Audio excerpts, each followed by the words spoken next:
Okay. So, marami tayong nakukuhang reviews and comments dun sa ating mga content na nilalabas. We really appreciate it. Salamat sa mga nagko-comment. Napansin namin may mga questions doon. I apologize, no, hindi namin lahat nababalikan. Napaganda nung mga tanong nila dun sa comment section. So ngayon, kukuha tayo ng isang question and we will try to answer them para at least lahat, no, magkaroon ng benefits dun sa question na yon. That way, nasi-share natin sa mas maraming audience, business owners, young professional students, no. Normally kasi what we do, nagkakaroon tayo ng webinar, but since we're a bit tied up with commitments recently, hindi tayo nakapag-webinar. But today, answer natin yung isang question. Ang ganda ng question kasi na to, kaya ito yung napili natin. But we will try to get more and more questions para ma-share natin sa inyo. So, dito sa question na to ni Gabriela, doon sa ating content, ang sabi niya, "Hello sir, question lang po. Nag-try po kasi kami ng iba't ibang creatives sa work. Yung ibang department, sabi okay na yung images, pero yung iba naman sabi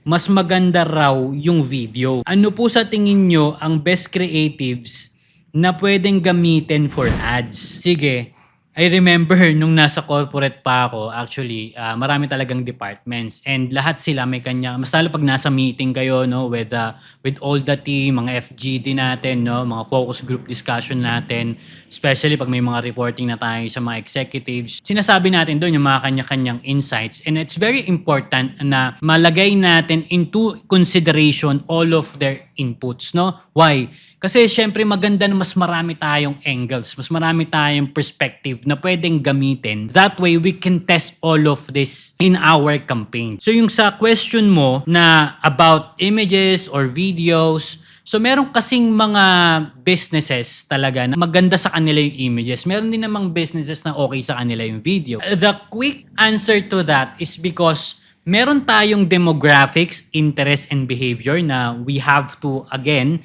take into consideration. Industry level, business level, niche natin, iba-iba. So, wala talagang one size fit all.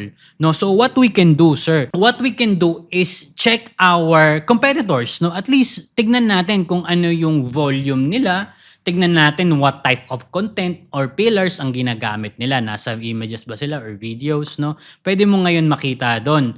Pwede ka na mag-benchmark ngayon kasi meron ka ng competitors analysis.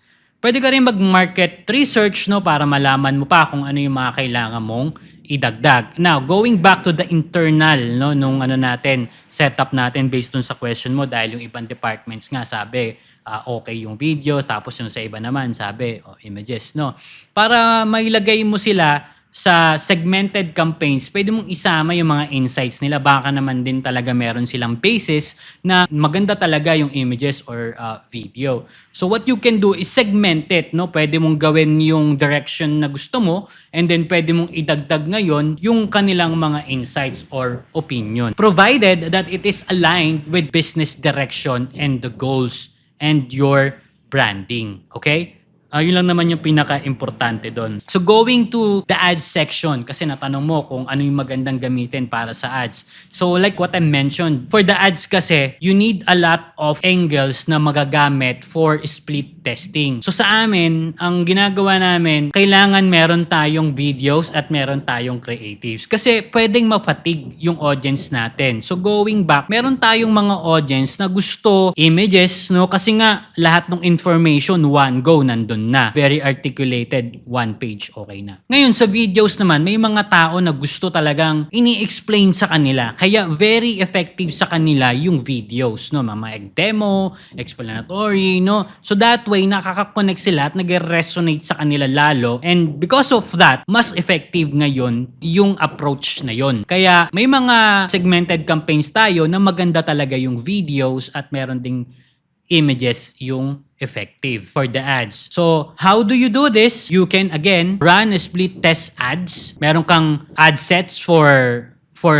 images and then meron ka namang ad sets for videos. That way, madidetermine mo talaga kung ano yung nagwo-work for your business. Because again, hindi pare-pareho ang business, no? Dahil nga iba-iba yung followers nyo, iba-iba yung audience nyo, demographic, interest, behavior, and so on. So, kailangan tailored yung campaigns doon sa business mo at meron kang basehan. And that basis is your own data na makukuha mo dun sa Meta ad accounts mo. So I hope I was able to answer your question. Kung meron pang follow-up comment dyan or merong hindi clear, comment ka lang ulit dun sa content natin, and I'll try to go back to that. And kung hindi ka pa nakakapag-comment, then comment ka lang dun sa mga content natin. Pwede mo rin kaming i-PM, send us a direct message or email us. And then I'll try to get back to you guys as soon as I can. Maganda yung questions na yon. Salamat, and I hope nakatulong din tayo sa iba ding mga business owners or young professionals and